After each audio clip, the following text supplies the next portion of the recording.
Quels sont les liens entre votre santé mentale et émotionnelle et l'alimentation?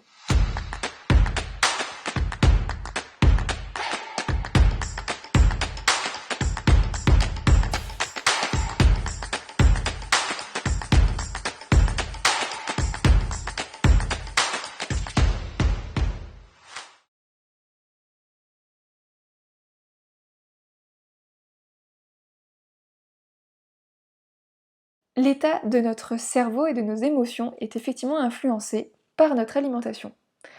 On a souvent entendu parler des maladies psychosomatiques, donc c'est-à-dire que ce que l'on pense va pouvoir influencer ce que l'on ressent. On peut avec ça en fait provoquer une maladie, voire même la conserver. Mais il est vrai aussi pour l'inverse. Il y a des maladies en fait qui vont être créées par ce que l'on mange.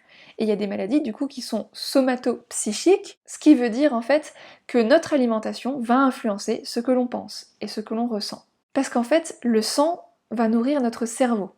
Et la qualité de notre sang va influencer notre mental. Et il n'y a pas que notre cerveau qui est ici, il y a aussi notre deuxième cerveau qui est dans les intestins. Et dans les intestins, il y a toutes nos humeurs. Et donc nos humeurs, notre système lymphatique, nos liquides organiques, et du coup notre sang, vont forcément influencer notre état émotionnel, donc nos humeurs émotionnelles, et notre état mental. Donc plus votre carburant alimentaire sera sain, et plus votre esprit sera sain. Il y a Irène Grosjean qui parle très bien de ça dans ses vidéos, vous pourrez la retrouver sur YouTube ou même acheter ses livres.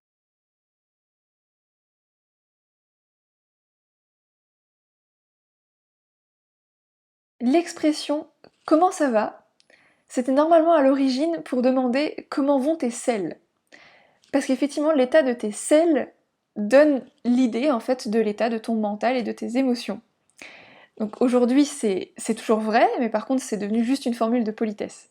Et l'alimentation est notre première médecine, c'est notre médicament.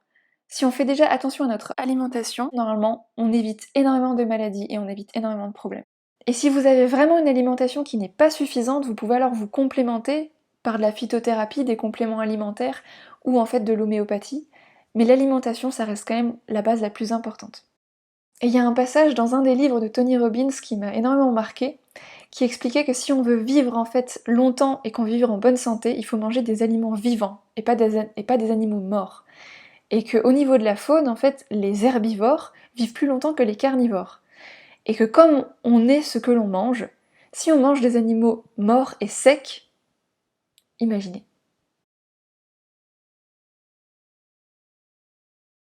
Et pour beaucoup de personnes, manger est un plaisir. Et je suis d'accord, j'adore manger aussi. Mais jusqu'à une certaine limite. Il faut pas en fait que mon plaisir me conduise à une maladie. Mais si vous avez des dérèglements ou des choses que vous aimeriez améliorer dans votre vie, bah sachez qu'en changeant l'alimentation, ça peut changer beaucoup de choses. Et notre façon de manger est énormément liée à notre estime de soi, à nos émotions et à nos blessures. Donc, si vous voulez changer votre alimentation, allez-y progressivement et surtout faites attention à ne pas vous mettre trop de pression. Donc pour tous ceux qui ont aussi des problèmes avec l'alimentation, que ce soit même des problèmes de poids ou même des addictions, il est très intéressant parfois en fait de ne pas cibler sur l'alimentation mais de peut-être regarder tout ce qu'il y a autour. Qu'est-ce qui ferait en fait que ça peut bloquer à un aspect, d'autres aspects de votre vie et qui en fait font que les deux sont liés et qu'en prenant peut-être le problème par un autre bout, vous allez pouvoir trouver des nouvelles solutions qui seront bien plus simples que d'essayer de changer votre alimentation radicalement. Et le plus important, c'est vraiment la constance et la rigueur.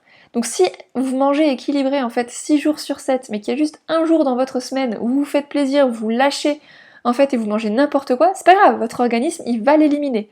C'est un jour en fait poubelle, c'est des cheat days, comme disent les Américains, ça c'est ok. Parce qu'en fait votre organisme il aura pendant toute la semaine pu avoir en fait le système d'épuration, d'élimination, et du coup c'est pas parce que vous mangez une fois quelque chose de très lourd ou de très mauvais pour votre organisme que ce sera grave. Au contraire. Parfois c'est bien aussi justement de se lâcher et de se faire plaisir. Et on peut se faire plaisir en mangeant même très sainement, mais quand je dis des gros plaisirs, ça va être par exemple les grosses raclettes, les gros barbecues, la pizza, etc. quoi. Le but n'est pas de se priver en fait de tout, mais juste de savoir en fait trouver le juste milieu.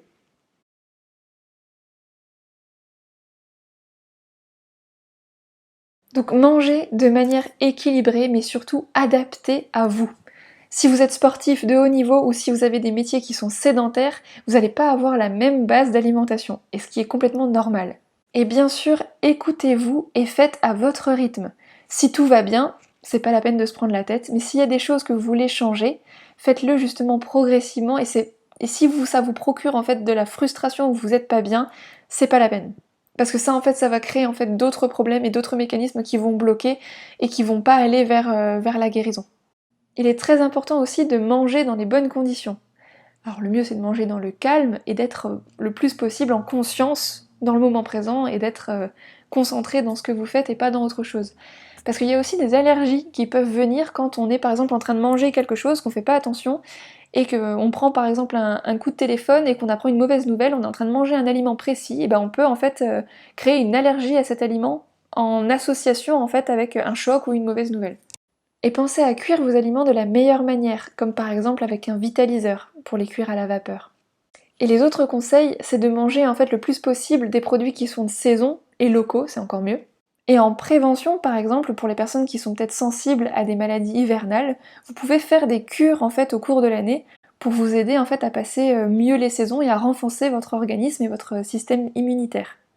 Et l'exercice que je vous invite à faire pour toutes les personnes en fait qui ont des pathologies chroniques ou en fait des problèmes qu'ils n'arrivent pas à régler, c'est en fait de faire un tableau et de noter éventuellement le plus possible dans les détails tous les jours ce que vous mangez et de noter dans le même tableau en fait les jours où vous avez justement le symptôme qui apparaît et de pouvoir analyser ça, prendre du recul et déjà être votre propre médecin et regarder en fait s'il y a des récurrences. Est-ce que en fait il y a des jours où vous avez mangé tel aliment et justement les symptômes ils s'accentuent. Et quand vous faites ça sur 1 mois, 2 mois, vous avez vraiment une vision d'ensemble et vous pouvez déjà en fait vous-même vous décider en fait de faire des tests et d'enlever en fait des aliments qui seraient potentiellement en fait susceptibles de vous provoquer des symptômes ou des maladies.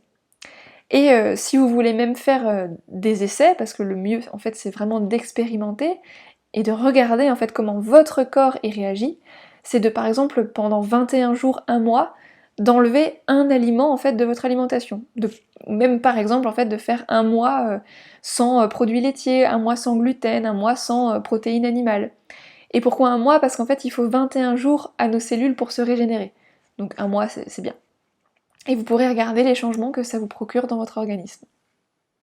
Donc voilà, c'est la fin de la vidéo. Il y aurait énormément de choses à dire encore, mais le mieux c'est vraiment de faire au cas par cas et surtout de voir en fait avec des professionnels dans les détails selon vos besoins.